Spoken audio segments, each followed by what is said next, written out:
Hello friends, welcome to defence matrix. तो पहले news की बात कर लेते हैं, उसके बाद डिस्कस करेंगे इंपॉर्टेंट पॉइंट्स को।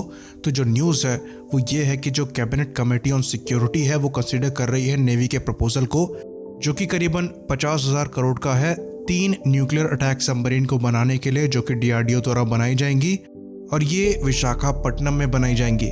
इसमें जो स्पेशल बात होगी वो ये होगी कि ये करीबन 95% मेड इन इंडिया होंगी। तो कुछ दिन पहले ही हम लोग डिस्कस कर रहे थे कि कैसे INS चक्रा के वापस रशिया जाने के बाद इंडियन नेवी में जो SSN का कैपेबिलिटी गैप है वो कम से कम 4 साल के लिए आ गया है। और उसके बाद हमने डिस्कस किया था पुअर प्लानिंग को, जिसकी वजह से इंडियन नेवी को ये जो सिचुएशन है उसको फेस करना पड़ रहा है।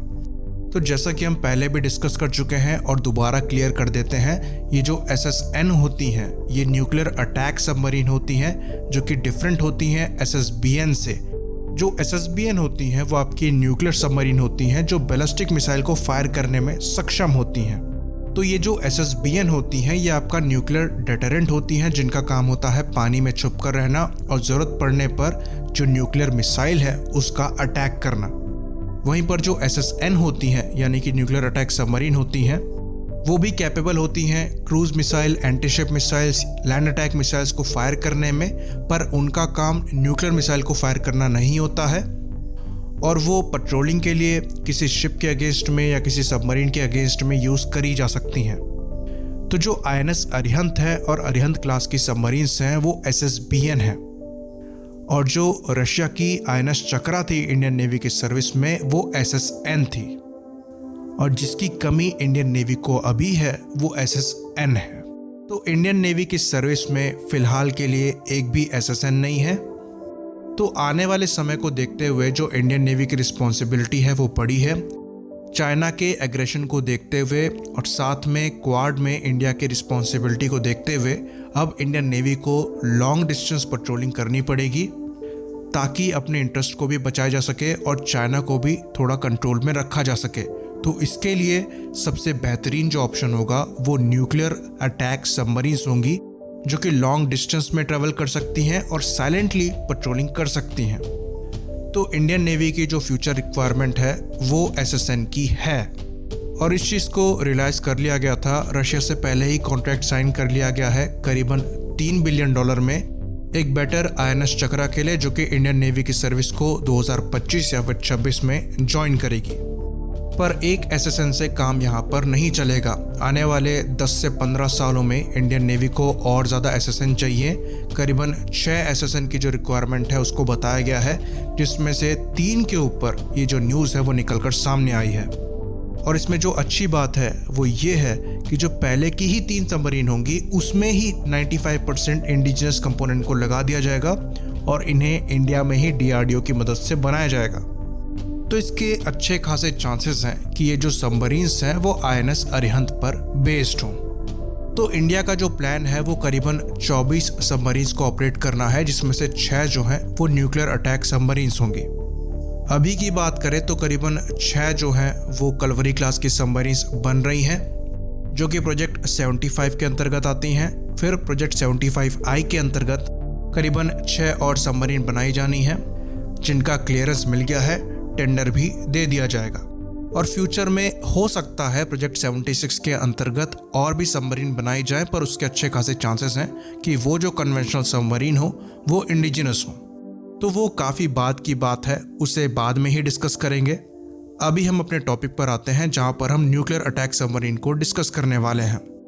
तो इन 6 न्यूक्लियर अटैक सबमरीन की जो रिक्वायरमेंट है इसके बारे में हम पहले भी बात कर चुके हैं, जब हमने डिस्कस किया था कि दुनिया में कौन कौन सी SSN जो हैं वो एक्टिव सर्विस में है और इंडिया किसके साथ मिलकर ये न्यूक्लियर सबमरीन बना सकती है। तो उस समय हमने ये डिस्कस किया था कि अगर इंडिया को किसी के साथ मिलकर न्यूक्लियर अटैक सबमरीन बनानी है तो सबसे अच्छा ऑप्शन जो रहेगा वो फ्रांस रहेगा, जिनके पास बाराकूडा क्लास की न्यूक्लियर अटैक सबमरीन है और ये इंडियन नेवी के रिक्वायरमेंट के सबसे क्लोज आती हैं, जो कि करीबन 6000 टन क्लास कैटेगरी की सबमरीन की रिक्वायरमेंट है।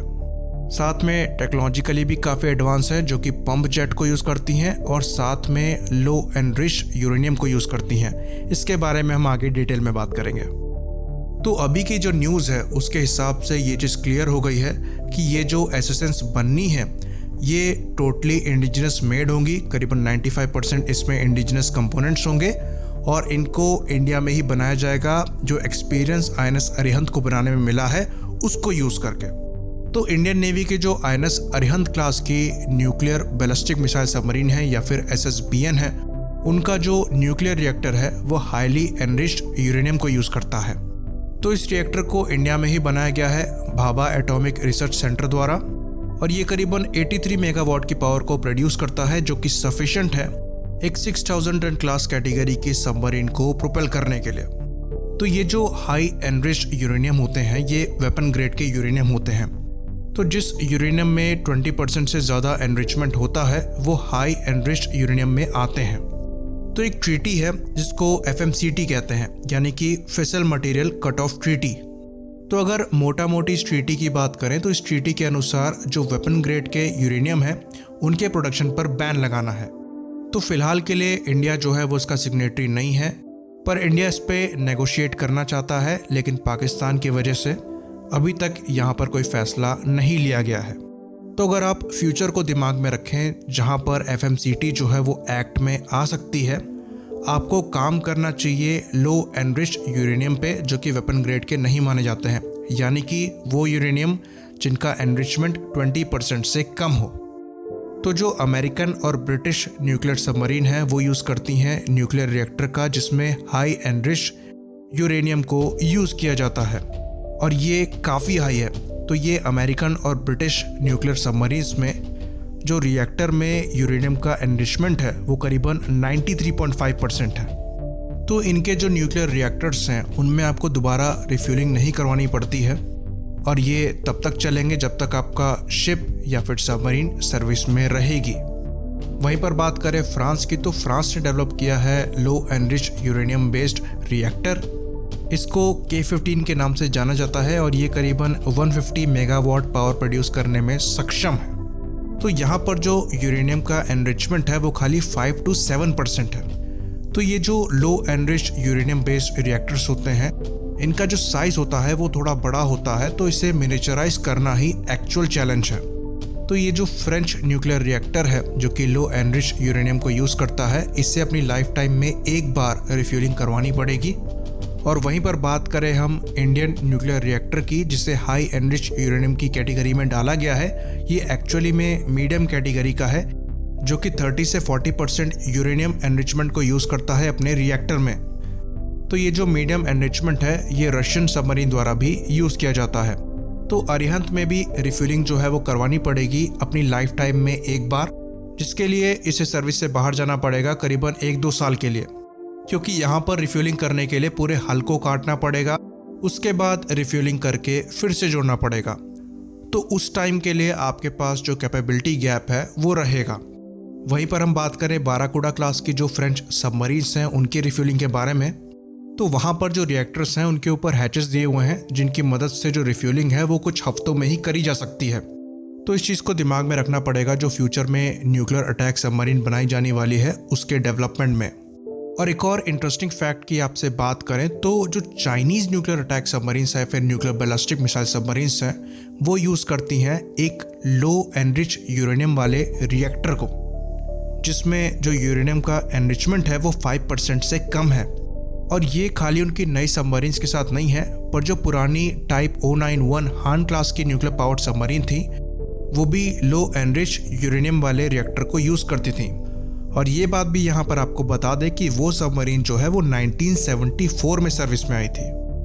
बाकी एक और इम्पॉर्टेंट चीज़ है जिसको डिस्कस करना चाहेंगे, जो फ्रेंच बाराकूडा क्लास की सबमरीन है वो यूज़ करती है प्रोपल्शन के लिए पंप जेट को। वहीं पर बात करें इंडियन नेवी की INS अरिहंत के बारे में, तो यहाँ पर प्रोपेलर को यूज़ किया जाता है।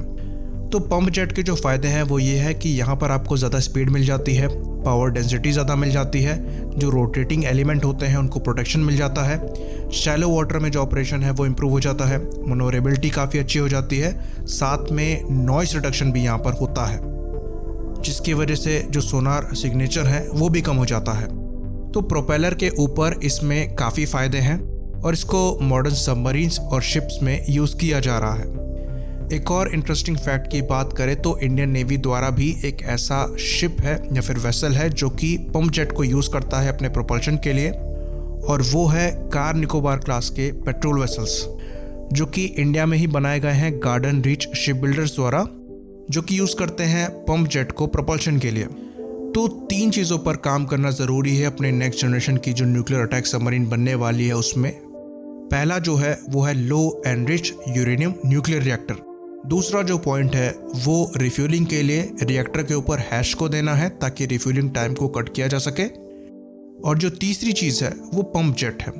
इसी बात पर इस वीडियो को ख़त्म करेंगे। लाइक करिए, सब्सक्राइब करिए। जय हिंद।